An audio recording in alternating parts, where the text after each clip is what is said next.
We hear Therapy Without a Degree, chapter, I don't know, 292, 293, one of those. Real quick, I want to know, do you guys think it's a real thing? You know, like when we used to listen to music when we were growing up as kids, and they were like, yo, if you listen to it too loud, you're going to be deaf? I hear that from Joey Caride almost every single time I'm with him, and I still haven't gone deaf. So. What about you guys? If that was true, I would be deaf. I'm already deaf. Okay. I'm voting yes. You will go deaf. Wear your ear protection. Yeah. Yeah, you need, with these, you need the microphone. If not, right here, not hearing you. I only ask that because I definitely have gotten deaf, and I blame it to music. That's just mine. That's my go-to. You really? I feel like you always hear. Nah. Like I'm talking like today. I was in a basic ass area, fan going on in the background. They were doing a pod, and she was trying to say something to me, and I was like, nah. Like in places, that's another reason I don't even like to go out. You go to like a bar or something like that? Never. No. No. it's the worst. But we here in the building. All right, let's get these gunshots off. All right, because we got. I try not to curse. We got Toy Machine in the building. Let's go. High energy. All right. Let's go. Because we got Toy Machine in the building, man. That's it. I didn't even know I could fit this many people in the studio. Big bodies. Yeah, no, we look like in Robin Big when they were just traveling like Big Black and Bam Bam or whatever. Yeah. Like that's what we look like right But now. when they put the big suits on them to make them even bigger. Let's go. What have y'all been doing today? Talk to me. What have you guys been up to? My day was boring. Like what? Just What were you working. doing? Just working. What were you working on? Just doing some retouching, getting a little scanning going on. Okay. A clerical day. Okay. Right, pass it to you under the arm. What were Yeah, I want to know. You first or me? A day in the Me? life. Joe, I was just working, man. I ate some loaded wedges for lunch. Little cheddar, little bacon. Okay. No scallions. You like scallions? No. Me neither. Yeah. Look at that. Yeah, my I God. knew I liked you. I knew Yeah, I liked I'll you. interview you, Joe. But yeah, that was my day. I came here. I had a little Starbucks. Okay. Saw Princess. I Princess love was big time. that. Yes. And Ray, what'd you do? Today was good. I had good food, good dinner. God's with me. Today's good. Word. Yeah, man. Yeah, I did. Made sure of it. Who here eats the craziest? Yeah, yeah. There's a fight. Yeah, every day. Really? Wow, toxic. Therapy without a degree. Exactly. I'm about to bring him on. Oh my God! Did you see the sign? I'm about to invite them. Damn, that was crazy. I mean, my day I feel like was really good. I woke up really early. I went to the gym at 7 a.m. This guy's yelling back here. Wow. Yeah, a couple of guineas back Yeah. there. I went to the gym super early today. It was so sunny out. I tanned a little bit. I was reading a book. I'm like halfway through the book already, which is exciting. And then, oh my God. They were really bugging out. Yo, We should man. take a pause. Yeah. That is going to be distracting. Yeah. Yo, imagine just like a fucking, you just see a knife just come to the fucking wall like a bullet. It's just like, This is one of the first times I guess they've been good though, because this is one of the first times you're really hearing it in a while. I've never experienced. Yeah, You've heard though, right? very In a while though, right? very very rare. But I mean, hopefully no Diddy stuff going on over there. But yeah, no, I mean my day was really good to be honest. Like it just a overall good day working, just like getting stuff done, making sure that like pushing everything that I'm doing, and Wow. that's it. Staying busy. Yeah. So I want to know, because you brought up the food point, who's the craziest eater here out of all you guys? This guy, Greg, he knows his stuff. He's a good chef. Oh, my God. Greg is an amazing chef. Big chef. Okay, so what's everyone known for? Like when you guys are going on tour, you guys are doing shows, you guys are moving and shaking. What's everyone known for? What's Ryan's thing? So we'll all answer for Yeah, you. yeah, Let's yeah. answer for each Yeah, other. I want to know. Yeah. All right. You go Ryan- first, Greg. Ryan's thing, he's usually behind the camera, smiling ear to ear, trying to get someone to say something ridiculous so that we can look at it on the vlog later. And if not, he's got a really big plate of chicken fingers and That's fries, not even true a anymore. lot of ketchup. It's a burger these days. It's a burger these days, but if the chicken tenders are good, he's getting them. Okay. He's That's- a chicken tender connoisseur. It's just interesting because like people still hold that out over my head. Like they're like, "Oh, what'd you get? Chicken fingers?" I'm like, "Yo, I tried omakase sushi. You feel me? Like I had Dude, tuna that's tartare. You this feel me? year. Bro. No. That's in the last 3 years, my guy. Well, before that, it was I chicken had finger tuna tartare. This tartare. The what do you call those little the fish egg joints? Bro. Caviar. Oh, you had caviar? Come on, bro. Pearl spoon I'm in and the everything? city. It's like Ketchman. All right. That's Mr. Worldwide. So since you answered for me, I'm gonna answer for me. you. Go ahead. Greg, what is Greg known for?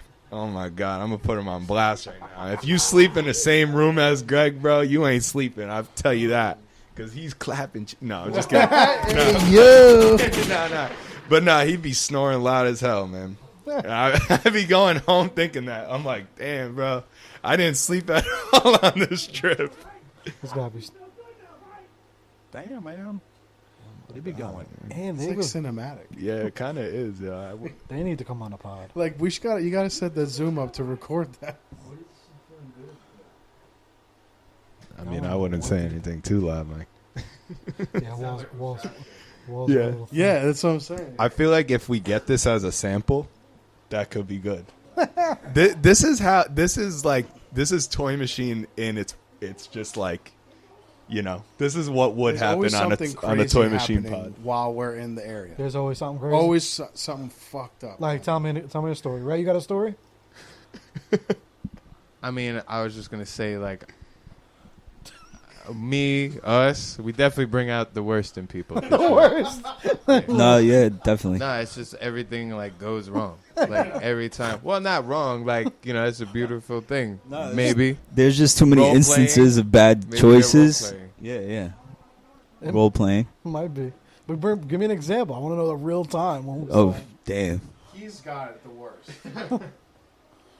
No, I just used to have a bad past with ordering food. Example, like I will order whatever I order, they're just gonna mess it up. Guaranteed. Like if it's simple or just crazy. And I know like, so what, they messed it up, but I've gotten like a receipt like on the meal, like, In the on a cheese, hamburger. in the Like, cheese. they had the like receipt in the middle of the hamburger, and I was like, and then they're like looking at me like it's always my like fault, but that was like confirmed like it's their fault. So I mean that's just my instance, but like something like that, a phone break-in, a Yep. car crash, a Paisan Con. yeah, like, Yeah. Snowstorm, You know, whatever it is. no, yeah, it's like it'll be great. There's 100 people here. We get there, and it's like 2 dogs and a baked potato. Like it's nothing we were promised. Hey man, you know why that's probably happening? To It's turn good that thing. around. So I think Ray answered his own Yeah. question. Like, what is Ray known for on the trips? It's usually that, I feel like. Now what about Mikey? And then what about Mikey? Who wants to peg Mikey? I'm not pegging No anybody. Diddy. You wanna peg Mikey? Oh. It could be a good thing too. It doesn't have to be I bad. have a quick one. No, I want yours too. But Yeah, we're gonna yeah. split it. We're gonna split it. I'm gonna yeah. give one too. We'll be Team Greg and Ray today.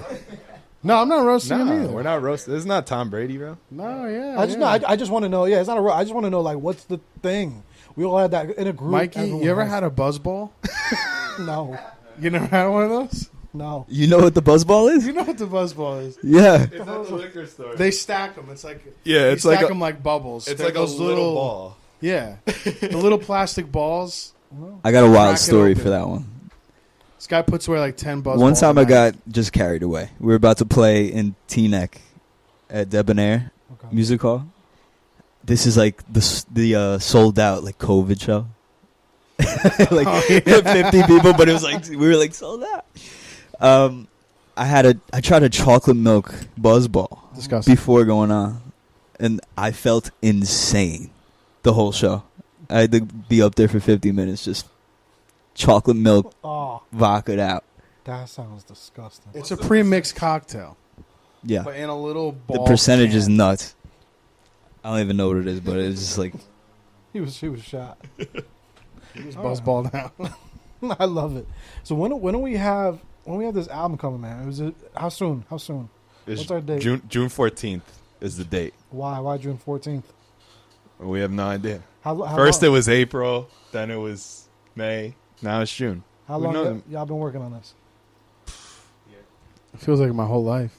Yeah, it honestly feels like a long time because like the way I guess that it all works out, it's so interesting when you're writing music because like something from 4 years ago could end up on the album that you like conceived 4 years ago. Like it might not be born until this day, like on June 14th. Like for example, the Runaway Part 1, that was written on December 2nd, 2020. Wow. My birthday. So it literally took 4 years for it to get like out of the wound type of feel, and like it was recorded in 2022. So it's like we have truly been working on this for like a long time. Yeah. It's just putting that whole project together, making it come together. Yeah. We also recorded before this, and we recorded and released 15 singles. So it's basically a whole other album. Hell yeah. And I think we're using only one of those for this album, maybe two tops. So it's like the process of recording all that music to just be like, you know what? That doesn't belong on the album. To then go and record a whole new album and then put those together. So, you know, think of it like that. It's almost 30 songs worth of music in like 2 years, 3 years. Yeah, it's a lot. It's a lot. It's a lot. yeah. When we first like became a band, even maybe it was like further on when we changed the name, and we were like thinking about what we're gonna do with music and what was the like plan of like posting the music, the whole aura, what we're gonna try to like portray. We wanted to do all the singles just to free us up for the first album, which is now 5 years like later, and it's crazy how it kind of like left us, I don't know, an opening where we don't have albums in the dumpster with great songs like you see happens with a lot of, even if it's, I don't know, big artists, local artists, that always happens where it's like snuck behind the fame like when they first made it. But we had this debut after 5 years, which is cool. Yeah. How it panned out. Let's fucking go, June 14th. What's your thoughts on about the process of it, about the time it took you guys to create the album? It's funny because the album touched like all like four corners of like America, you know, which is cool. So even though, you know, we're here in like Jersey right now, like the song was like mixed in LA. They recorded in Texas, half of it. The other half recorded in Chicago and Wisconsin. And, you know, the finishing touches and everything were done, you know, right here. So it's pretty cool that, you know, over the last year we just did like a little Ring of Fire thing Let's go. around the country just to get the album out. So I think that's one of the cooler parts about it for sure. That's a piece of content right there, too, just to showcase all of that. That would be actually a really cool thing. Like if we did some type of like animation, Yeah. where The little van? yeah, like a van or a plane, because we took a plane to all. You of it. should. Like, that would be actually really cool. Sidebar. I will talk after the pod. Yeah, nah, Joe's got a lot of Got the ideas, animation, man. appreciate you. But No, he don't got the animations, but he got the ideas. But I got I'll help you just plug them. Ideas without a degree. yeah. Exactly. That's on Wednesdays. Well, what I want to know is, you know, with this, right, with therapy without a degree, I'm a firm believer that, you know, a lot of things can be therapy for other people, right? So without going like I don't want to go too deep, but I do want to know, because you guys are really, you know, obviously involved in music. For me, always music, as I'd say, is a therapy. You know, for like my mom passed away like 10 years ago. Music was like a therapy for her. You know, for any of you guys, do you feel, and if not, it's okay. I just want to know, like, genuinely from each of you, is playing maybe therapeutic for you? Is listening to music therapeutic for you? Is the process, like, yes or no, or maybe all like your individual like perspectives on that? Is it not? Some people say no, not at all. I just jam. Or what's it like? I know we're all gonna answer pretty close, and how much it equally has changed our lives and everything, why we want to do it every day. For some reason that takes a lot already. But I guess from my lens, I would describe it as at whatever pace life is bringing me, really fast, shit sucks, or like really slow and I haven't figured out, it's always, I would say, a therapy. It doesn't matter where I am. I always have music on. I don't drive my car without plugging in. If I don't have a dongle, I almost don't drive. Or if my Bluetooth's not working, I'm parked. Yeah. So it's just every part of my like life. It's been with me for a while, so that's why I would say it's through my lens. But I'll let these guys. It's kind of interesting because, in a way, I think it's cool to say it's therapeutic, but honestly, it's kind of like a mixture. It's like a toxic relationship, kind of, because we've been chasing the rabbit for so long that it becomes equal parts therapeutic and equal parts kind of like stress-inducing. So, you know, I would never not do it, and that doesn't mean that I dislike what we do, because I really would never stop, and it's like part of my DNA. But there's times where it's like, man, this is tough. Like you're testing your mental toughness and your mental health and your resolve all the time. You know, like there's things that you're doing and then you look at it with a lens of like, is this going to matter? But then you go and play a show and you're like, that was such a stupid question. Why did I even ask that? But that constant, you know, it's such a roller coaster of highs, lows, good, bad. Like, you know, you're always kind of going after the top of whatever that emotion is. And I think sometimes it could be a little counter-therapeutic. But then you do it and it becomes therapeutic again. So it's this weird push and pull, you know? That makes sense. Yeah. Value. Mine's pretty simple. I would just say I don't listen to music that much. Really only in my car. That's therapeutic, I guess. You know? Gets you through the drive. And then as far as making it, I really only feel it heavy when I just maybe write a cool line and it's like, oh, I figured it out. It's like stepping back and looking at like a nice birdhouse you built. It's like, that's a nice birdhouse. And then that was therapeutic to build. But as far as some of the other stuff, Greg made a good point too, that if, you know, when it becomes symbiotic to your ins and outs of life, and if you want to do is it gonna work out to your brain's thing? Am I gonna be Jay-Z of rock music, whatever it is? So that it can get stressful, but you know,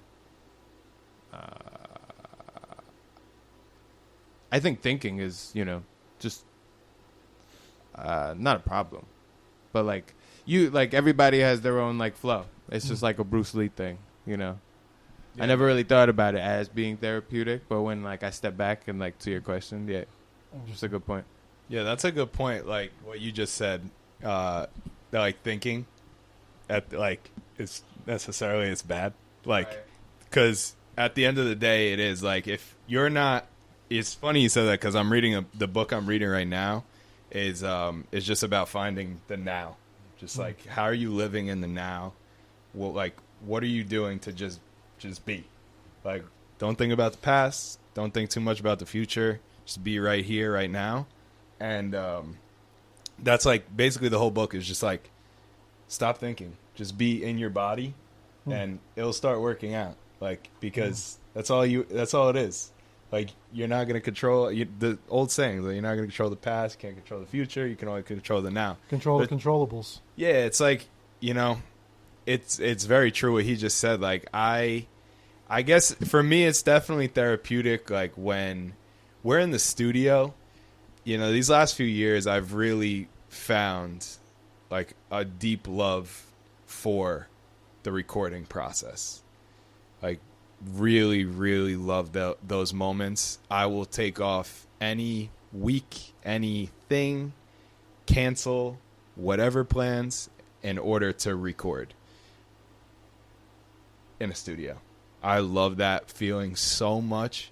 I feel like I'm lost in those in those moments, which that's everything. Yeah. For me. Like, there's videos of me at this guy Kellner's studio where we were recording like a few of these songs, and I watched the videos back. I'm like, who is that guy? And I love it. I love that guy. And so I've just been finding that moment is very, very therapeutic for me. The shows are also super therapeutic. Once you're up on the stage, all the equipment set up, you're not worrying about, did I bring this? Did I forget that? Oh my God, I got to carry all this stuff. Like, once you get and you start playing, completely therapeutic. It's cool. And like the difference between the recording studio and the show is totally different, but you kind of get a very similar result for yourself, and just living in the moment, which is beautiful. Yeah. Yeah, I could just imagine, man. And like, I want to kind of go back to like Ray with you, because you're spitting, you're doing the bars, you're writing. So do you feel like do you express yourself, or are you just having fun with it? Like, is it a balance of both? Or like, are you like, when any of these things, are these like actual real thoughts that maybe, because to me, in my mind, that could be like a form of like therapeutic of just letting it out, or are you just having fun with it? Yeah, I mean, the same way that probably Martin Scorsese's, let's just say if he made 10 films, like, are they all based on his life? We could assume not, right? So the same way, like, he's painting a picture, I would say that mine is somewhat parallel to that, where I'm kind of just building off a feeling of the scene or community, something like that. I don't write a lot when I'm not with the music anyway, so I don't really like write poetry. So I'm not trying to express anything until the moment happens. So if like they wrote a James Brown song with no vocals and they say, Ray, we really want you to sing on this, well, then I'll just paint the appropriate picture based off of that canvas. What you're feeling, or you're just trying to... Nah, sometimes I get angry at myself because I just listen to like whatever it is. Because I usually, again, like, I'm not Makes really sense. writing it down. You're painting the picture around it. Yeah, so it's like most of the times when we make a song with the lyrics and stuff like that, it's almost done by the time we're like running it the first time. Because in most cases, like, the song is the song and it will always be the song in my head. And like, whether I'm bad or I'm good, that's the song I made. You know what I mean? Like, we could dance back and forth, like cut new vocals and stuff like that, but it's probably going to be in the ballpark of that thing that I just made. So if they play, so be it. And if I get a feeling that's based off of some subconscious thought, then yes, it would be my own emotions expressing themselves. But I'm not like, I feel this, let me say this kind of thing. No. Yeah, I really feel like you do just paint the picture very perfectly. And let's say we write something that has this just a certain vibe. Like, he's going to supply the exact like character you would need for that movie in that certain scene that you need.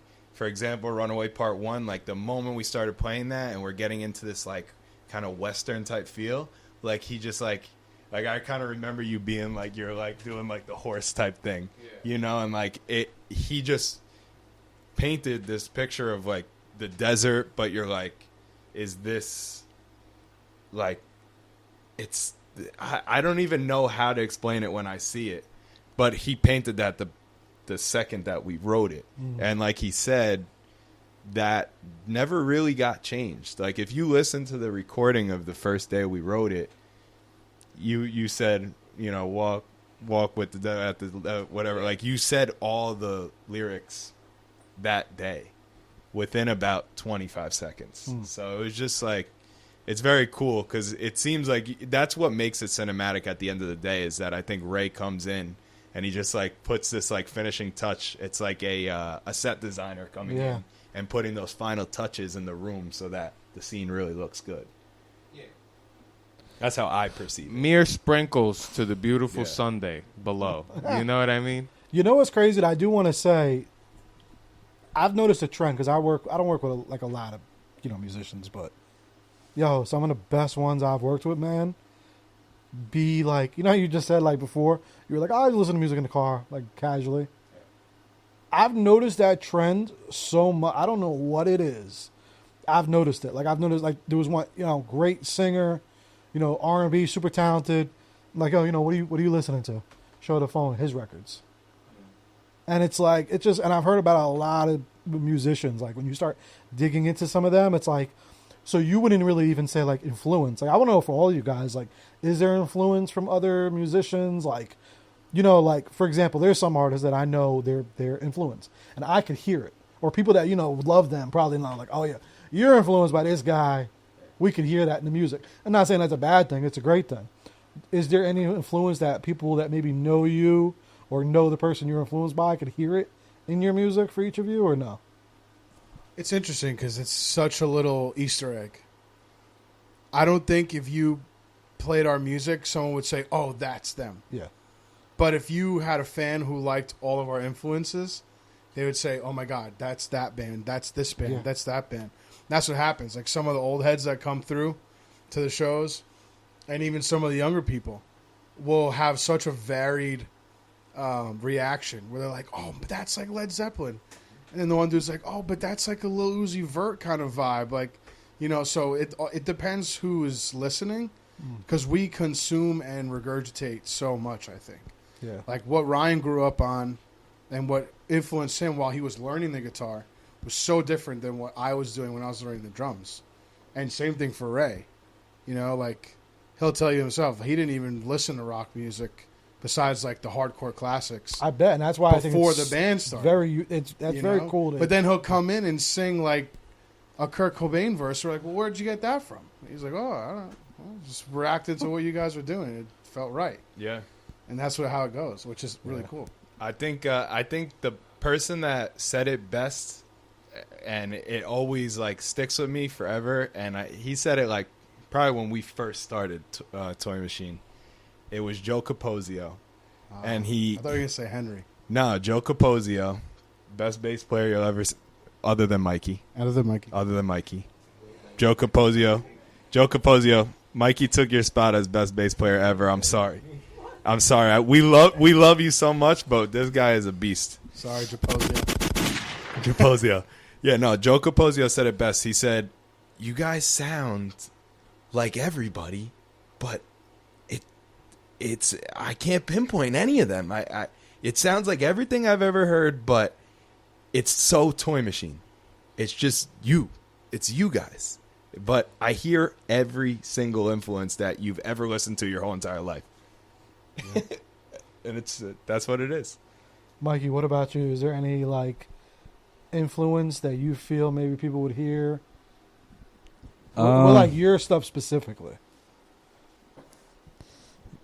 With me, I think I keep it the most like, I mean, Ray's kind of with me too, with our ears kind of to the modern sounds of like hip hop and shit and stuff that like dominates right now. And we're trying to change the rock scene while they're dominating, kind of to a sense. So I lately, when I hopped into this project about 5 years ago, I was leaving high school. I was very into that, like modern hip hop. And me on the bass, I'm trying to like make it as tenacious as possible, which is like these 808s and everything. We add a rapper to the band, so I'm like, okay, this has to be filthier and filthier and filthier. Every bass line. Let's go. Yeah, so, but obviously me and Ryan came from tremendous schooling of rock and roll, so that's always in there. Ray just does his, to my knowledge, he just does his best to like do a twist of lime to everything, every like piece that we bring, say it's like 5 different influences for Ryan, 2 for me that I'm trying to tap into, or 6. It could be 16 for Greg. It could be anything. Ray is just getting this one canvas, like he said. It's just, even if he's like, in his head, maybe if I fuck this up a little bit, they'll just stop playing this one. And that, I bet sometimes there's one that snuck in that he was trying to fuck up in his head. But I'll let him get into that because I know this guy. So Wait, what's he talking about, Ray? What's he talking about? No, that was amazing. That was amazing. No, like, so a song is like a beautifully constructed highway that I see being built in front of me, right? Like, one of these, like, no, I don't want to say it like that, but there's a natural disaster happening at the end of the bridge. I'm gonna try to put a net over it, kind of thing like that. In my movie that I'm building, sometimes, you know what I mean. And it's not it until it's it. And we work in a specific way, and we all individually work in a specific way. I don't, not whether it's a good thing or a bad thing, but I don't hold anything fabric too long anyway. So like they're saying, like, I might destroy a song, like, because it, like, in my head, I'm like, we got 1 million. We just need to, like, throw up, like, shots. Like, it's always going to be the ball in the basket, you know, kind of thing. So, you know, maybe if some of this, like, maybe I might come up to you on practice and say, elbow in, maybe. I don't know. And that's some type of analogy. And not saying that, like, I'm better or anything. Like, no, I'm probably the least talented. I'm just painting this thing to connect the dots. That's the biggest lie you've ever said. You know what I mean? So that's, like, really all it is. They're coming from Stone Temple Pilots, Black Sabbath, Red Hot Chili Peppers, all this stuff. And I'm like, Lil Wayne, like, you know what I mean, kind of stuff. But even then, if you don't adopt the new influences, it's also why I try not to listen to too much, because you don't want to become anybody. But it's always kind of natural with the times a bit. I've heard that a lot too. Though. Retro, you know. A lot of people say they won't listen to it because they feel like if you maybe listen. Do you feel like if you listen to like whoever, it would just without you realizing it? Yeah, you'll just start. You know, how do you not try to, or how do you not end up sounding like Kanye West when you're trying to make an epic rap album? Yeah. Like, and you listen to Kanye for you know what I mean? Like 3 years straight. I'm not, you know, soul in the pocket, right? So obviously I'm not going down that road, and I'm also not going down whatever the complete opposite is that. So, you know, modern rap lays in the middle, right? So it's like you try to do, you say, it's like this, it's like that, because I blah, blah. It's like, well, that's kind of like a Lil Wayne thing, is it not? Like, really just being like the simile metaphor king back and forth, you know, the whole record. So you're gonna touch all the greats, you know, no matter what. Word. Makes sense. I also want to commend you guys for being a group, you know? Like, first of all, because, and I kind of want to get to know your thoughts on just overall groups, right, quote unquote. Because I'm going to be very honest and transparent with me. Like, when I watch and I study shit, right? Like, I study, like, you know, businesses, just certain music and stuff like that. I ain't going to lie. And this is maybe me just, I don't think I'm being negative, but I'm like, I just never see groups work. Like, even in businesses, I don't see, like, partnerships. You know, like, I'm 34. I probably, when I was, like, 29, 28, I was like, yo, you know what? I'm never going to have like a 50-50 on a business. I'll partner all day. I'll collab. I'll do all this. I'll do all that. I'm like, I just can't see myself because I know I'm a nut and not everybody's a nut, you know, like, so you know, other reasons. And then you just see groups too. You see like people that are, you know, groups and they're friends, and then they, you know, it's because we all have different perspectives. We all have different like ways of going, because this is also a business at the end of the day as well too. Like, okay, we touched on the music stuff, and it's like there's a lot of business at play, you know. And we're also at an age that, you know, we got bills to pay, we got this, we got families and all that.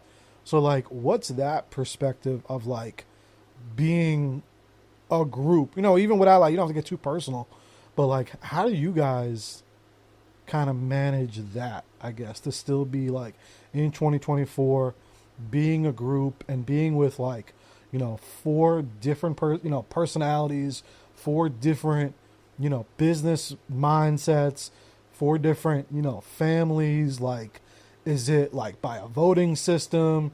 Is it like, these people could do whatever they want? If I don't agree, it ain't gonna affect me.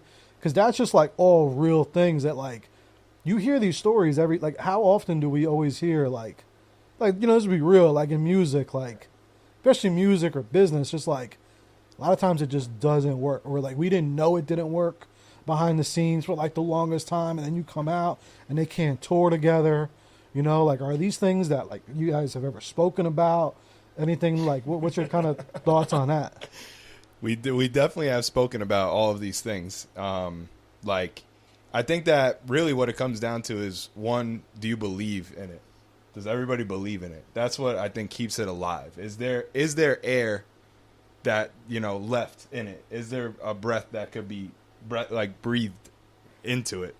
And I think that we all believe that, and I think that that's what continues the journey and continues the band. It's a lot of obvious sacrifices. Like, you definitely have to make sacrifices. You have to really understand who each person is. Like, I think that we all feel each other's gut a lot.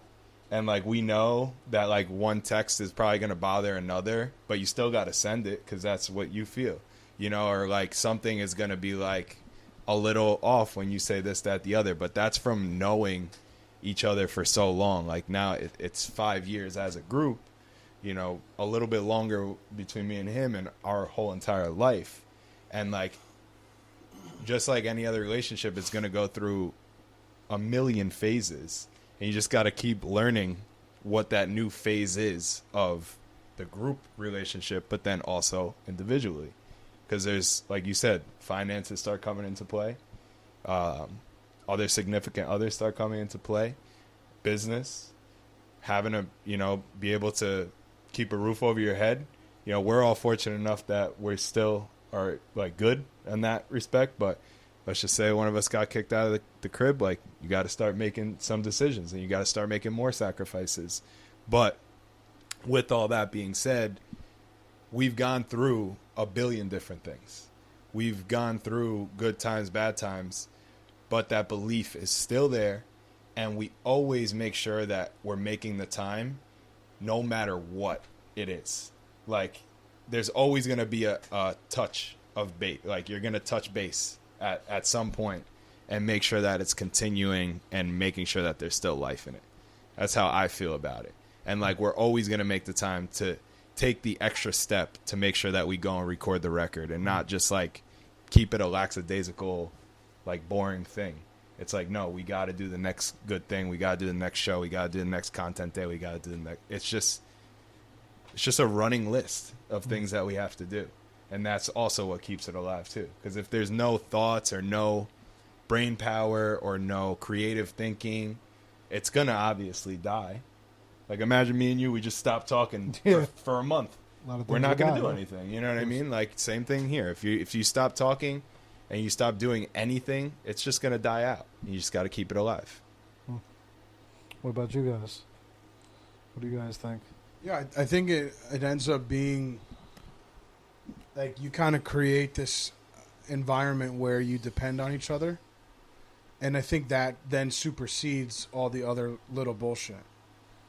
Like, if I'm depending on Ryan to show up and be the band member that he has to be, then a lot of the other things that might not work or might disagree with or I might not like somehow suddenly feels much smaller. Because I know that I need to show up for him, he has to show up for me. And it goes for everybody in the band. Like, once you put that kind of accountability and dependability on each other, all the other stuff kind of evaporates. And, there's moments where you have to tackle it, you have to talk about it, you have to sit through it, and we've done it. We've had the 6-hour locked in the studio conversation about why we all piss each other off. But then it's like, well, what do we have to do for tomorrow? Like, Mike, what are you going to handle? Like, Greg, send me this photo so we can post it. What's the status of the song? Who's going to reach out to the booking agent? All of a sudden, like, that little tiff that we might have had for 3 seconds For 6 hours. throw it out the window because now you got something else to do. And it's bigger than us individually, you know? Because if we really do want to go for it, which we do, it's not an individual thing. It's a team thing. And if we're not a team, there's really no point. So you have to make it work. You kind of like force yourself in a box of figure it out.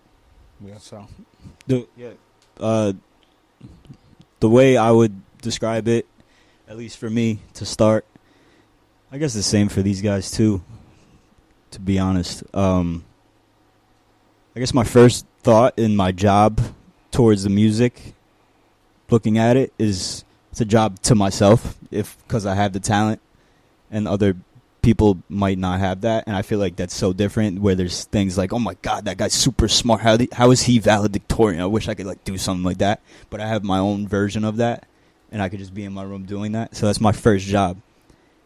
And then serving the music that I like, the genre, mostly, usually is with a group. So I'd say that's almost kind of a must in the genre to answer that thing with the group setting. And I think just us meeting, like this strike of lightning where 4 guys are like looking for a project and to be in a group at the same time, I wouldn't choose like any other guys to do it. That's what I would say. Like a job to ourselves first, then to the music we're writing. That will never stop. That's what keeps us together. But us in our own ways works very well. Lord. You want me to jump in? Oh, yeah. Yeah. You soaking it in. He's like, I'm soaking it in right now. Yeah, the sponge is here. Well, one, I would say any beginning band, it's probably better to pick people that you can have some commonalities with. I'm sure that helps along the road. You know, we're not screaming about abortion back and forth, you know, or something like that. You know, I'm not saying that that's, you know, you got to go high volume like that, but it totally does help, I guess, you know, because, you know, even within families, you might have a family member that's like, nah, I'm done with you because of X, Y, and Z. Yeah. It's okay. So moving forward, why it doesn't work, one, can't be one flesh. They're not my wife.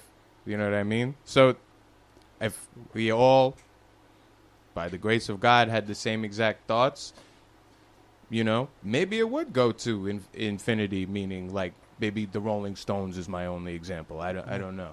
Yeah. Like what would be that successful band, you know? Like is Seinfeld or the Fresh Prince of Bel-Air, did it fall apart because it ended, or was it still like awesome and successful while it was going? You know, that like kind of how you look at it. And sometimes, beautifully enough, things just end, you know? Even Jesus was only here 3 years. Left 100 disciples going, what do we do now? You know what I mean? Well, you don't sit on your butt all day. But, you know, that kind of thing. So it's just like how Ryan said earlier, he's checking out something that's helping, you know, in the now, and that's the stuff a lot of people got to do, especially musicians, I think, you know. Well, when I get the Ferrari, or because I made that cheesy song, and you live somewhere in between that, and you just got to admit it, like, you know, it is what it is. Yeah. A little bit. Yeah. Yeah, I feel that like so heavily right now. Like as long as we've been doing it, as hard as we've been going at it, like I just keep saying in my head, and I keep saying it out loud, and I say it to Greg all the time, like I truly don't feel like I'm in a rush. Like I feel like it's working. Like it is going where it needs to go, no matter what that means. I truly feel that way. I don't feel like, you know, maybe like 2.5 years ago, I might have felt like like it was like had to happen. Like, oh my God, this has to happen like next week. He's got to be this thing, this, that, the other, or else it's just going to all fall apart. And this, it's like right now I just feel like because I'm able to learn a little bit more about myself, and I'm also getting like infected in a good way, like infectious in a good way from the guys and other people. So, you know, you surround yourself with, and you start feeling better about progressing. And like now I just feel as though the music does have a lot more space to speak for itself.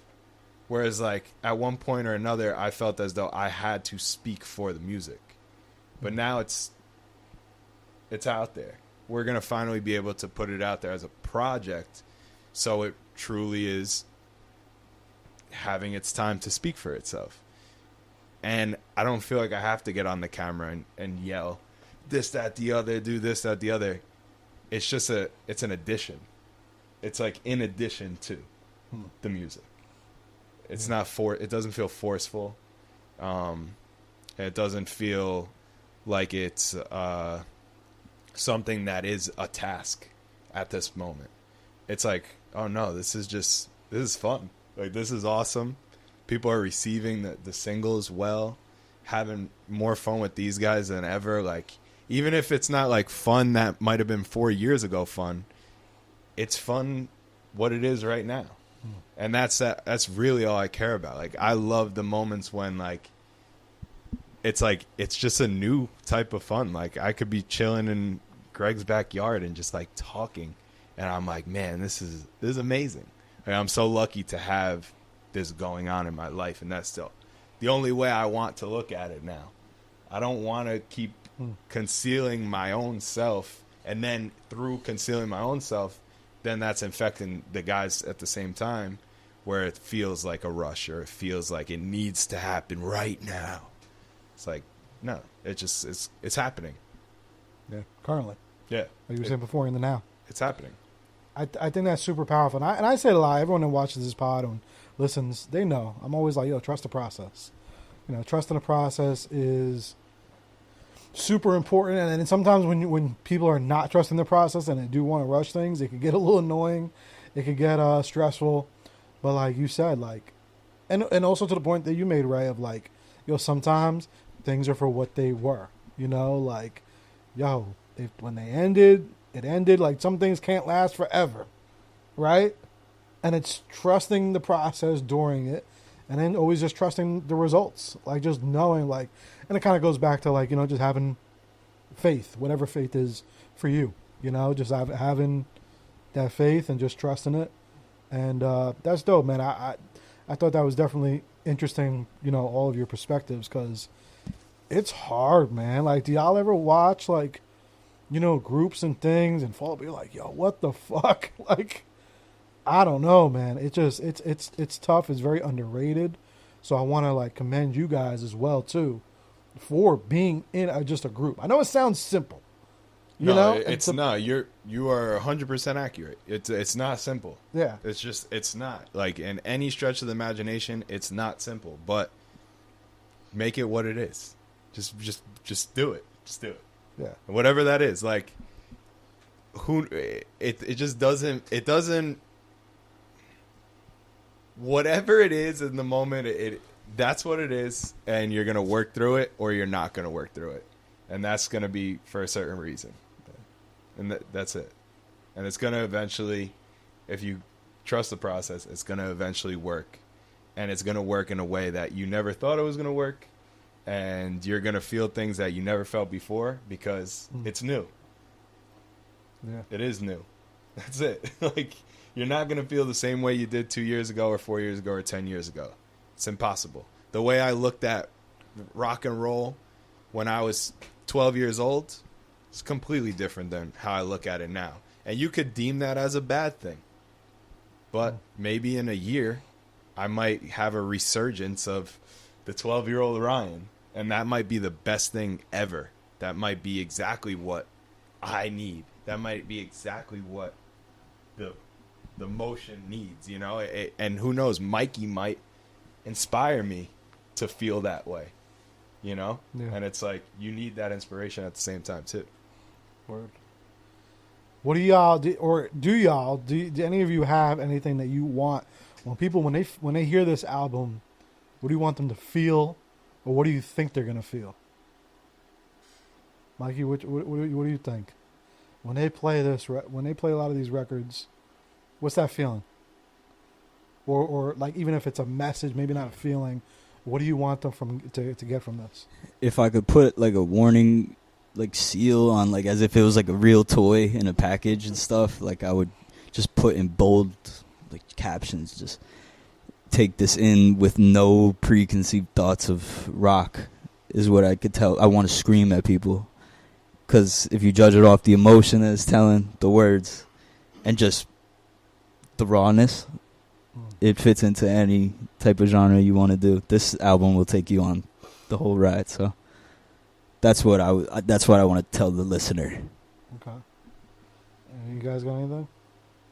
I think for me, I'm a super nostalgic person. So when I hear what we're doing, it brings me back to a moment in my life. And I don't even want to share what that moment is because I want everyone else that listens to it to have their own moment. You know? Like if you are at least 15, let's say. Like I want you to hear this album and it bring you back to a place. And to me, that's my favorite kind of music. Like Logic, for example, I only like one album of his. There are super fans of Logic. But the one album he made, The Incredible True Story, I bumped that for so long when I was in college. Or when I listened to Mac Miller's Kids, I was pushing carts at Costco. You know? Mac Miller never did that. But for whatever reason, when I heard that album, I'm like, dude, that makes me feel like I'm with him there.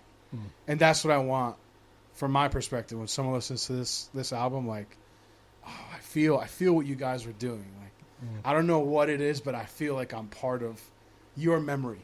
That's kind of what it is. Like, I want you to feel like you're living in my memories a little bit. I like that. You know?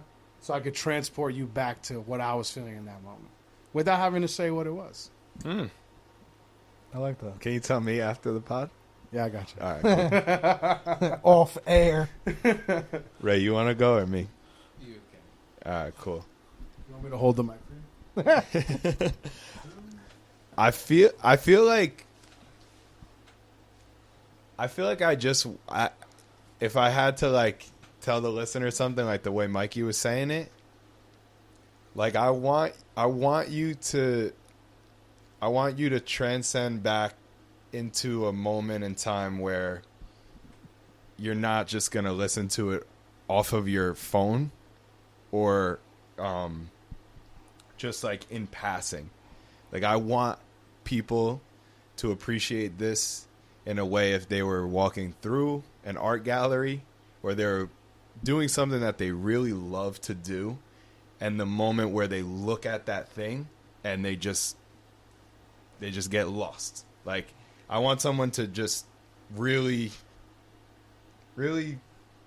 like soul search while they're listening to it, because I think that it will put you into the room with us, like while we were writing it. And I just think it hits like all these different emotions that were just like conveyed, whether it was, you know, an actual emotion in the room or whether it was the way Ray was saying that he's kind of getting that canvas and just putting exactly what he thinks is needed for that canvas. I just want people to like really look at it and really listen to it and just appreciate it for exactly what it is, and not just play it off their phone or like just hear like a 20-second clip off of Instagram. Like sit there, put it on a nice set of speakers, whether it be in your room or whether it be in your car, and just vibe. Like make it a thing. Like take the 45 minutes it's going to be and just take that 45 and like, you know, you'll get that 45 back. Like I'm not even going to say like, oh, you're not going to get to 45. No, you'll get the 45 minutes back. Like give it that real honest listen. The college try. Not good. Oh, no. Yeah, just like the guy said, it's going to be super eclectic for people, I'm sure. First listen, before you finish everything, it's going to sound like high energy rock music, pretty in your face, pretty raw, pretty powerful. But when all is said and done, you know, it is a scheme of things, you know, ranging from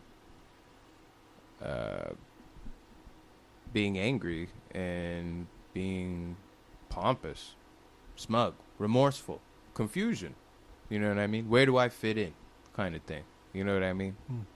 Because a lot of people similar to us, I can't, write off of everybody's, experience and stuff, but I know people, boys and girls, just like me, that somewhere along the winding road, coming in out of high school and the after years from there, it's a bit of a blur. You know what I mean? Who was I? Who am I now? Who should I be? Who are they? Right? So it's really just a compass for navigating that. Don't take it too literally, obviously, anything in life, but I would say that. Yeah.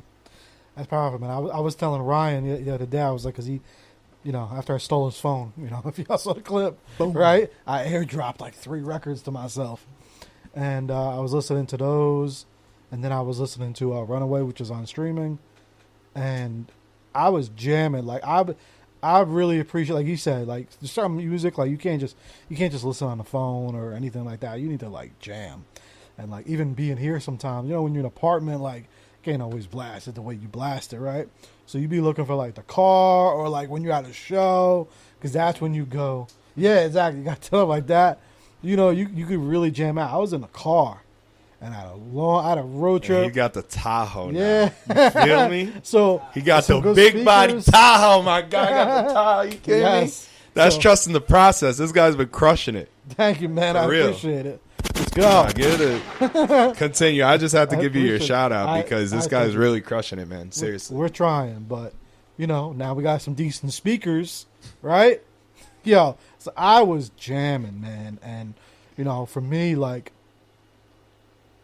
I said, I absolutely love these records, man. And I ain't just saying that because y'all are here. I told him that, and I wouldn't, you could, Javi knows me, like, I don't just say that shit, about anything. That shit is amazing. And I think I was really trying to think of the word of the feeling when you guys were just each speaking and giving your perspective. I think for me, man, it was so refreshing.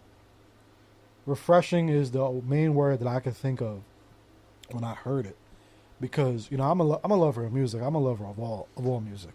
Pretty much, almost everything, And especially music that has, feeling behind it. I'm big on that. I'm very big on, like, emotion, therapy without a degree. I'm big on a lot of that. And, man, just from those records so far, I feel it so much from all the pieces that you guys put into that shit. And that's kind of why I started the pod with, like, kind of the more therapeutic side of it. Because even if you guys... you all have your different perspectives on it. Bro, there is so much emotion in some of those records. Like, there's so much power in some of those that, it's very rare to, like, get that in music nowadays in, like, 2020, like, it's rare to find that. I think now the only type of music I could say I feel a lot of that is, like, in some, like, R&B and stuff. And even that, it's, like, kind of cool. It ain't the, like, pouring out. Like, with you guys, like, I just feel it in the music.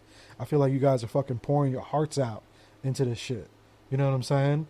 Like, obviously sometimes in more fun ways or whatever, but I just feel it. And that was so refreshing to me to hear that in 2024 in the new. Because, most of the time, like, you want to either go back to the oldies, you want to go back to an old joint, old music. But for you guys, for this to be brand new music that I've never heard before, and to have that feeling, like I said, I can't, you can't really put words to that.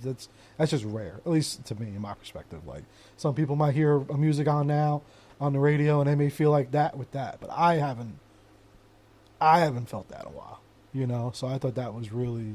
What was that? What was the, like, if you had to, I guess, like, put the word to it, or like a few sentences of, like, what were you thinking in your head as you're listening to these tracks? Man, just at the end of the day, man, I think just refreshing. And, it brought me back to really, like, kind of how you were saying. It brought me back to a time that maybe not even I knew like a specific time. It's like, for me, I'm mainly always been a hip-hop head, right?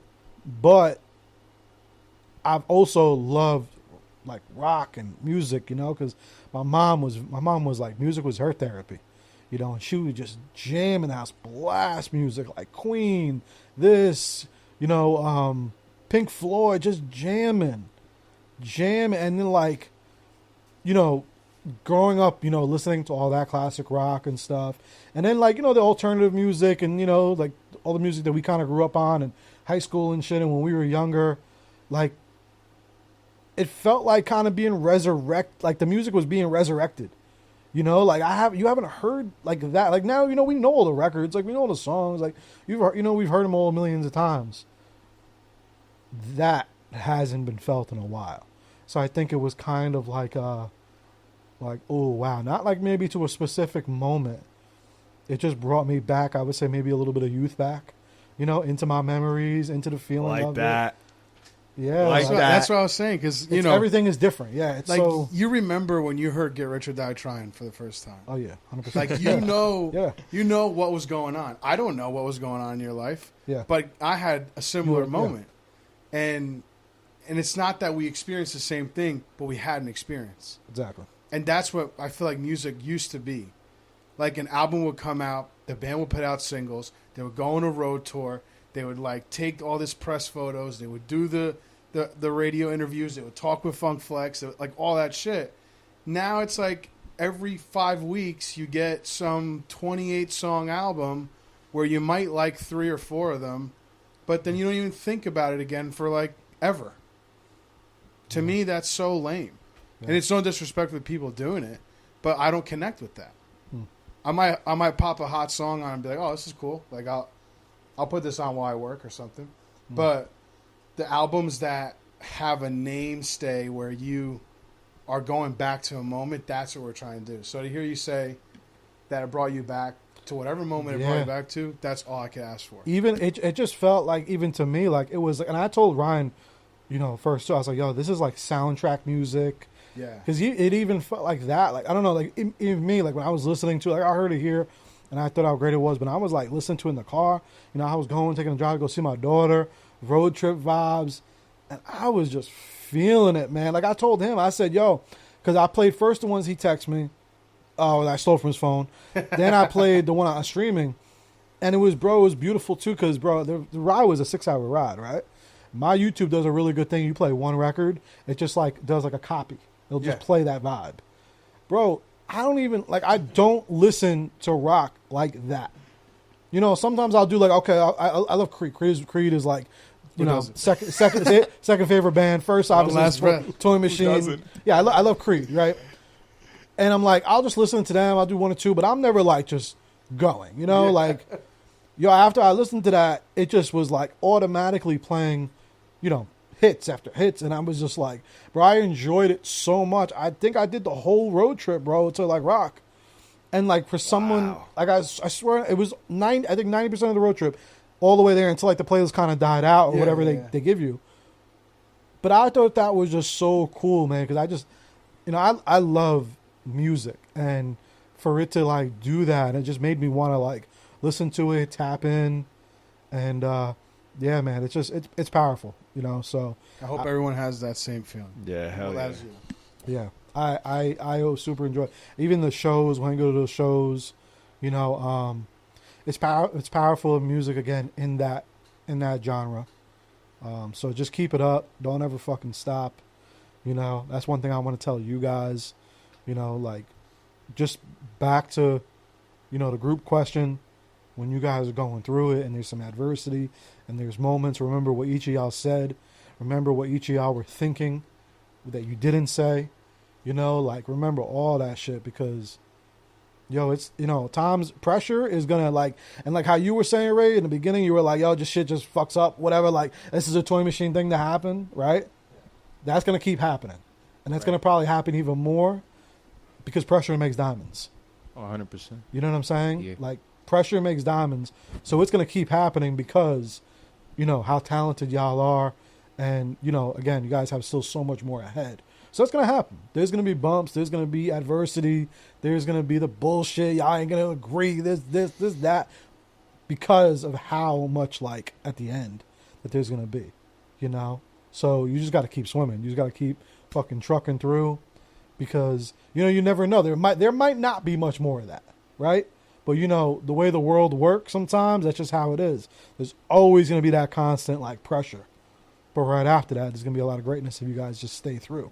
Because what you guys have now, it's super rare. Like it's super rare. You know, like we forget sometimes, even like with music. Like if we really think about it, like yeah, we could write down. It might take us a little bit, but we could write down like the best musicians. You know how many people there are in the fucking universe? Yeah, no, it's facts. Like It's true. It's bugged out. Like when you really think about it, we always think like I always tell him like, you know, like even like with successful people or like, you know, entrepreneurs or whatever, like celebrities, it's only a handful. When you really think about it, like you go to Manhattan, you look at all these people and you just look at the world. So it's like for y'all, like, you know, you're in a small percentage and it's super, super rare to be this talented, still in a group, you know, having the mindsets that you guys have. So that's golden. Just hold on to that shit. Appreciate you, bro. No problem. Seriously. Last question I have for y'all is really just to, you know, anyone that's watching this, anyone to listen to this, you know, me and you digged into it a little bit on that episode. We kind of went on like, that's another thing. We did like a whole School of Rock episode, which was really, really cool. He inspired that conversation. But I want y'all to speak to maybe someone. You got him with the School of He Rock. did. Nah, it was fucking awesome. Did It was amazing. I inspire the conversation, or did I just take over the conversation? I don't know. It was me and you. Number three, Yeah, no, number we three, my lord. But No, that was a good it conversation. was a good one. It was a good one. I want to know, what do y'all have to say to someone that's listening to this that maybe wants to get into actually doing music like y'all do, right? Because what I mentioned was, you know, it's pretty rare, right, nowadays for even people to still play a fucking instrument, you know? Like, what's maybe your opinion to them? Do y'all not want to do them? So there's like, no, there ain't gonna be no competition, but like, nah, don't do it. Or like on some real shit, like if there's someone that is like, yo, you know what? I want to play, never learned, or is it a thing? Is it cool? Is it not cool? This, that, like, what's y'all takes on that? I would just give a warning. Just be ready to eat a lot of shit, and just you can't think that you're I don't know. You can't project that you're the biggest in the room without kind of believing it in your like yourself. As corny as that sounds, just like to the definition, but in this industry, people could sniff it out, and there'll be doors shut in your face for certain things, or you won't figure out how could this thing be canceled that we've been planning for these months, and I canceled this going to this wedding. It could get to any amount to anything, but I would say just give a warning. You can't expect anything too fast. You got to really love it, and I don't know. How would you branch out to that positively, Greg, to word it better? Take the warning, but I don't know if it's necessarily positive, but I think It don't have to be. I I get steamed up when this question gets asked all the time. They've heard me say it a million times. It's just like, that's another problem that we have, I feel like, today, is nobody takes anything serious. Like, if you're going to choose to be a musician and try to, like, go for it, then fucking do it. Don't half-ass it. Don't... Examples of that, though. Examples of that. What's not like, half-assed? you know if you suck. So get in the fucking studio and practice. We live in this world where everything's hyper available, where like you could sound terrible. You're in an echo chamber because your dad was like, that was awesome. So you go out and play a show, and now everyone's got to listen to you sounding like dirt.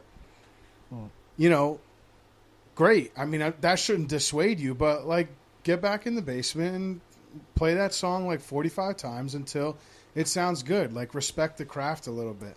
I think that's what we're missing in most things. Like, you see it in photography, you see it in video work, you see it in podcasting, you see it in music, you see it in cooking.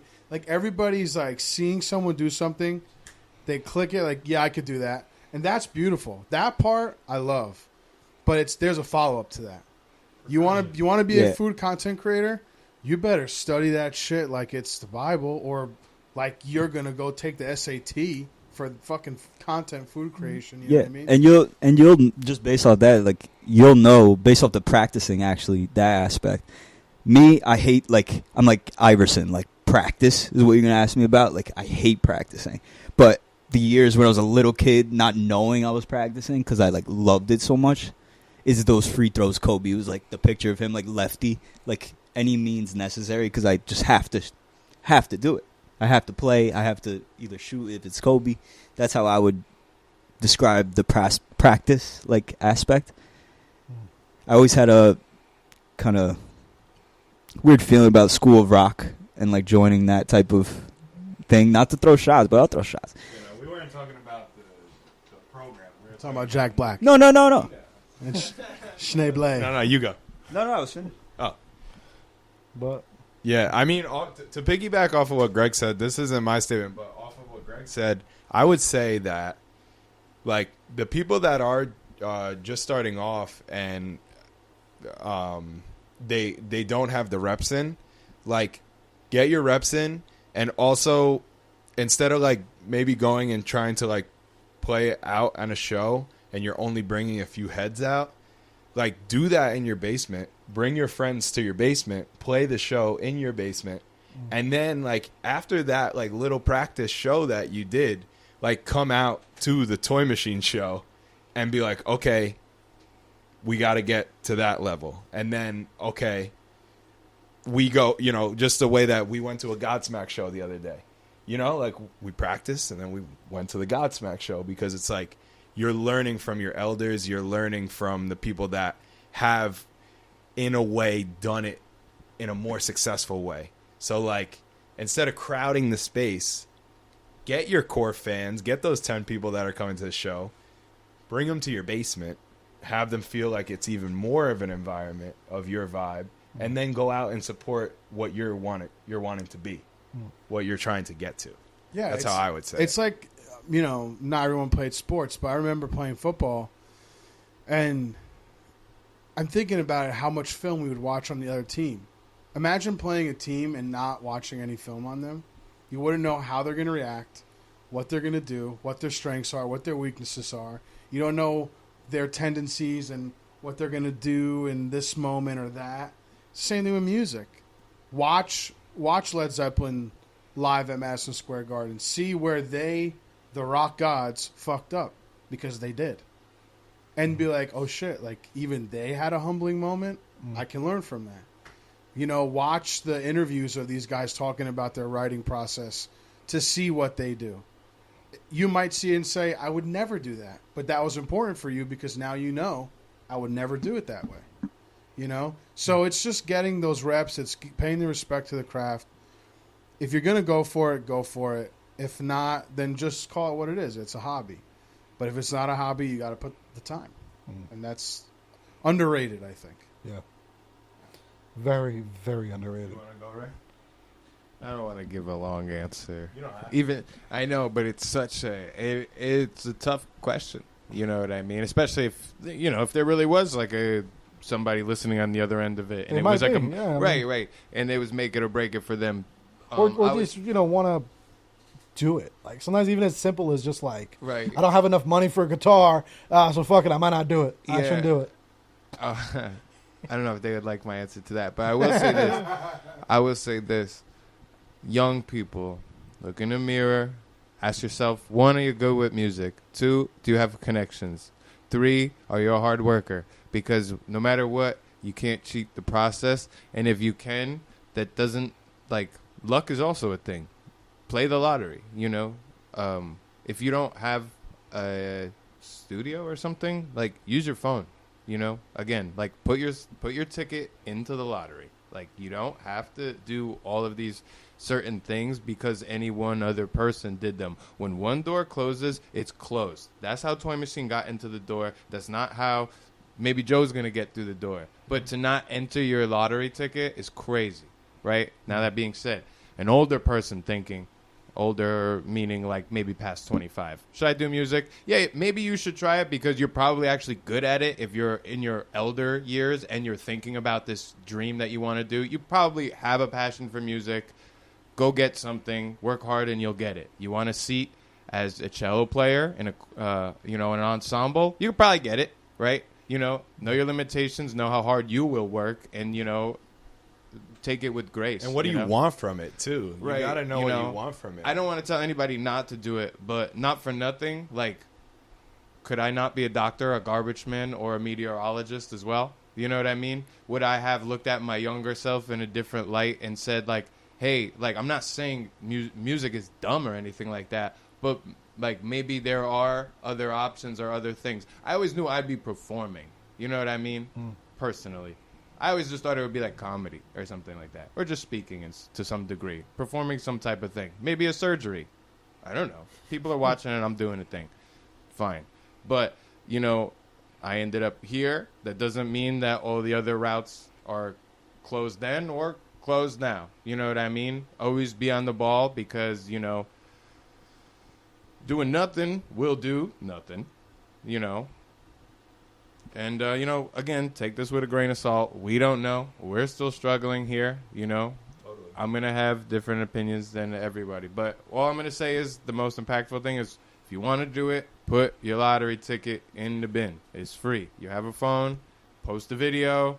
You know, everybody remembers the guy last year with the ginger beard, and he's singing in the woods about how, whatever, the country's unfair, right? Real music will prevail.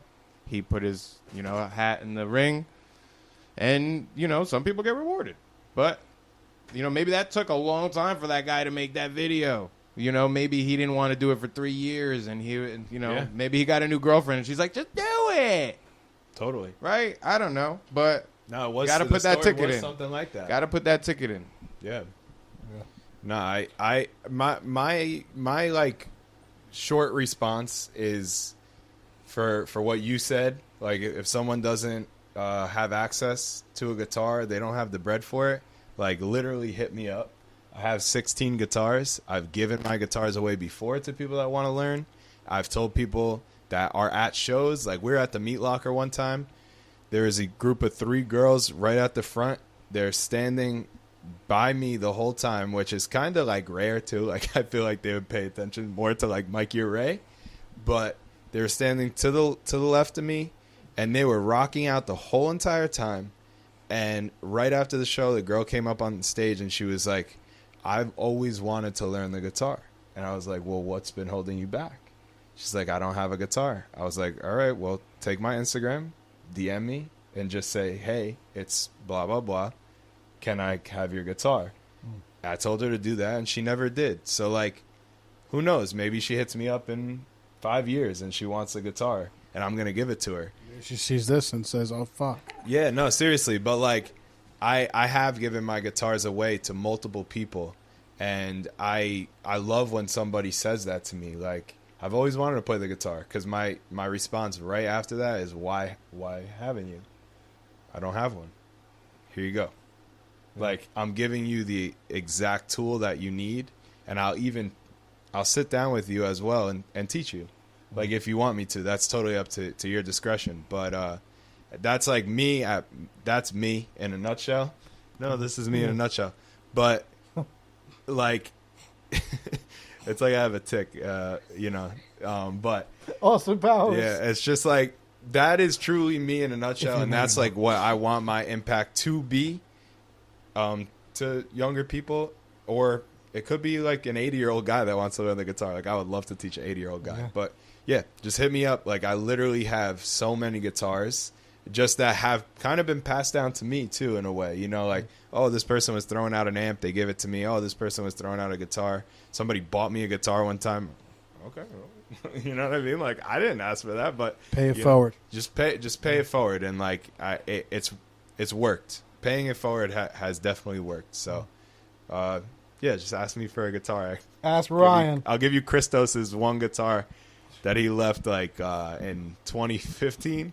It's this like sparkly guitar that has tape on it because the strap broke. So he left you that one. Yeah. He took the strap back. Yeah, Christos, I love you. I say that just to say, because sometimes it is those silly reasons, like you just don't start something or you don't do something, and like you're like, yo, you couldn't do like just, you know, but you just never know. So this was really, really dope, man. I want to thank y'all for coming through. Can we ask you a question? Yeah. Or just maybe me? Yeah, go right ahead, whatever. No, because I'm just interested in why did you pick like the podcast? Like, what are you maybe influenced by podcast wise that you went with like the therapy route, and what does that like mean for you, like helping your guests? Because I'm also a little newer to the platform, so I haven't like gone through as much of the catalog. So I was just interested in like knowing what like sparked in your head that you were like live therapy in a sense. I know this isn't necessarily therapy, but it's kind of like the fundamentals of it, right? Yeah. Right. So yeah. So man, like I lived a wild, like my first, let's just say, at least like 20 years was pretty wild. Like, just different things. Mom was a heroin addict. My dad was an alcoholic. Lived by different places, bullied as a kid. A lot of just life stuff, right? Nothing crazy, crazy dramatic, but just a lot of life stuff. Went through a lot of shit. Suffered depression for a long time. And then, relationship issues. We all have that. So many just things. And then you start realizing, as you're getting older, start realizing, like, wow, it ain't just me. He's going through all of it too. We all have our stories. We all have our traumas. We all have our adversity. What I went through maybe killed me emotionally, but you might have went through and you might have took it on the chin, or something else is then that I took on the chin, it's killing you, or whatever. Like right. that's, and you start seeing that, and you realize that everybody has a story. Every single person that's walking on the street, don't matter if they look like $1 million or if they look like they're worth $1. Whatever it is. Like, they all have a story. They all have something that they could teach you, that they could add value. And sometimes I think too, like, everybody needs someone to talk to / everybody needs some perspective. Right. From people that, like, going through so much, like, you learn, like, a lot of times, maybe if me and Ryan are like super close all our lives, maybe there's certain thing that I feel uncomfortable telling them. Like, if I'm suicidal, I might not want to tell them, because it's going to be like a phone call. It's going to be this. It's going to be that. But if I never met you a day in my life and I see you in, like, down the block or this or whatever, I tell you, there's no judgment there. You don't fucking know me. You might just like, well, whatever. You just how you feel. And for this, there's a million people listening to this that they hear our perspectives, our real shit. We don't know them. We don't know, they could be going through one of these exact things. Yeah. And something that we just said might have really helped them, because they're like, there's no judgment. They don't know each other, so did that click when you were hearing therapy or giving it? For me, it wasn't either. I never went to therapy. Right. I actually, Interesting. I never went to therapy. Interesting. But I like that. thank you. Yeah. That's cool. I'm very introspective, and music honestly was a lot of my real therapy. Like, I listened to a lot of like Joe Budden, a lot of like very introspective music, hip hop, like DMX, and John Lennon, and just like very like introspective music through that. And also just talking, like literally we talk it out, and talking with myself, all those. But like, I met someone in an Uber ride, and I share most of it in the web series we did. So we did the 3-episode series, and we, it was like a very cinematic approach to it. Really, really cool stuff. Thank you, like man. You guys should actually like check it out for real. It's like shot really well. It's cool. I took a lot of experiences from my own life, and I wrote them, and I directed like the series. But the very first episode is how I got the idea. But it would all stem from an Uber ride, because you take someone in a car and you talk. I did Uber, like that was my journey in entrepreneurship, was like quit my job, do Uber. And that was another thing. You start realizing, like, people get in the back of that car and how's your day, blah, blah, blah. You realize like how many people just need to get shit off their chest. Right. Because they're never going to see me ever again. Ever.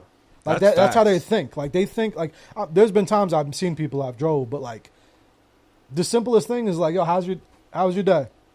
Yo, they will let loose their like mental health, whatever, or even if it's like simple shit. And I'm saying it's always like super left. Like it could be just like, I'm dealing with my girl, she's bugging out, or some situation like that. You know what I'm saying? Like we were witnessing before.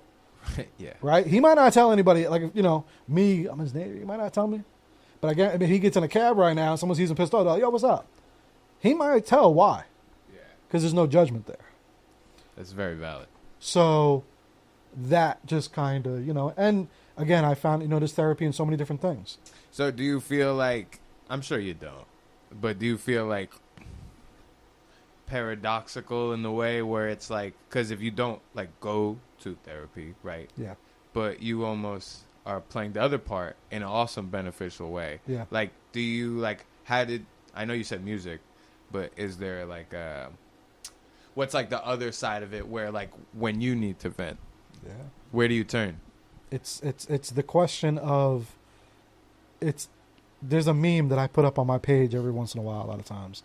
And it's of Superman. He's saving Lois Lane. And she's like, you got me. Who got you? So there's always that feeling of that a lot of times, but I find it through multiple ways. And that's why I think this platform to me is always so important, because so many things can be therapeutic for people. Music could be therapy to me. And I really think that it can be real therapy for people, depending on what it is. You just got to find that. Yeah. Like film could be that. Writing could be for that. Performing could be that. Like there's so many different things that can be that. For me, a lot of times it is through music. It's through creating. It's through, being introspective in my head. I mean, there's so many things. I think all of us do need multiple versions of therapy. Yeah. The standard, therapy that you hear about is just the one-on-one. We all know what it is. But I think maybe much deeper and much bigger than that, and I think we all need to like find those things that do help us. Like for me, I would say, not to cut you off, I would say that I see you have a therapy session every time you're hosting this, and it's like a mutually beneficial kind of therapy session. Like, how many times have you said like, yo, like I didn't even realize, but that whole conversation, that hour episode was, you might not say it specifically, but the vibe that you're giving is something that you're going through. Oh, yeah. And that's kind of always the quote-unquote title of the episode, in a way, would be what you were going through that day. Yeah. And you brought the question here because you're getting another perspective on it. So it is like I see you from back there. I see you because I know what you're going through in that day. And then next thing you know, you see conversation, it even if you're not hosting, like that time that we had Giselle on. That was insane. That was insane because it was just like you were going through that. Tell Ray about it. Yeah, like he was going through a moment that with like his daughter and everything, with like dropping out of high school, GED, wanting this, that, the other, and it was like the same exact day that this other girl came on, and he was just like, "Yo, I wasn't even interviewing her. Like you host the episode." I'm just like asking her about her life and talking to her. She ended up being from Ridgefield Park, which we didn't even know that either. Yeah. And then next thing you know, she's like, yeah, and like the hardest part of my life was when I decided to drop out at 16 years old because of this, and this. And it was the same exact My dad wasn't with him. My mom, like, blah, blah, blah. The same exact story. So he was even getting like a therapy in a way from behind the scenes. So I think you're just setting up kind of in a way like your own therapy session, but it's also beneficial for the people that are on. Yeah. So it's to me, it's just like this room just like is like, and for the people listening and watching, that's another, like I have people that will be like, y'all, I'm going through the same thing, because we all also go through almost a lot of the same shit. Like we think we're sometimes so different. Yeah, we are, but we also go through a lot of the same bullshit. You know what I mean? Like a lot of the same stuff, and it's, like there's a lot of, like he said, I'll take things without saying them. Like if I'm going through something, I'll bring it up, or like I'll have friends that will submit me topics, and you just start seeing like, yo, we all like going through the same stuff, but I think connecting with other perspectives for me even is a big therapy. Like I watch, a lot of like motivational speakers and like, like even now, like faith, I'm very tapped in now, more my faith. Like hearing different preachers and, like other successful people and, just like divulging myself in that. Like changing a lot of my environments has been therapeutic. Yeah. Like environments meaning like who I'm like listening to on like, on podcasts and through my content and, the people I'm around. Like, yeah, you are your environment type of looking at things, right? Kind of, yeah. Yeah. That's pretty cool. I think all that helps and shifts us, so. This was fun. Nah, this is dope.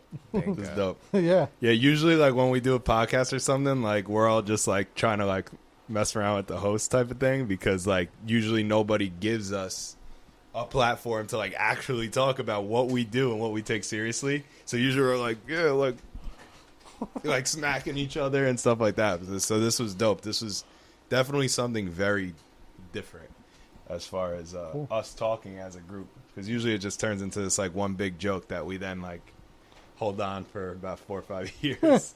So I did this as a dope moment in time. Yeah, glad I y'all appreciate you, enjoyed bro. it. Well, hopefully it's something different for y'all. If you want to know more about, more music stuff or like how they got started, this, that, there's probably a bunch of other interviews and things that you guys can get to know them. Again, because this is therapy without a degree. Some people, they always want to come on and just be like a straight music interview. And I'm like, it's not that, so we're going to go different ways. So, hopefully anyone watching this, listening, can appreciate that. And other than that, man, this has been real. June 14th. Yes, sir. Word. Tonight, Yeah, well, yeah, Wednesday. When you're hearing this, I don't know when you're hearing this. We'll put this. May 23rd. Yes. Let's go. Therapy without a degree. Shout out to the squad. Shout out to Toy Machine. We got Javi in the building. PPG Capital. Go fix your credit. Get your life right. Hit them up. All right. We out here. My God. Peace. Yes. Word. Yeah, that's what he is. I love that one. You always give him the shout out at the end. Of course. PPG Capital. Get your credit right.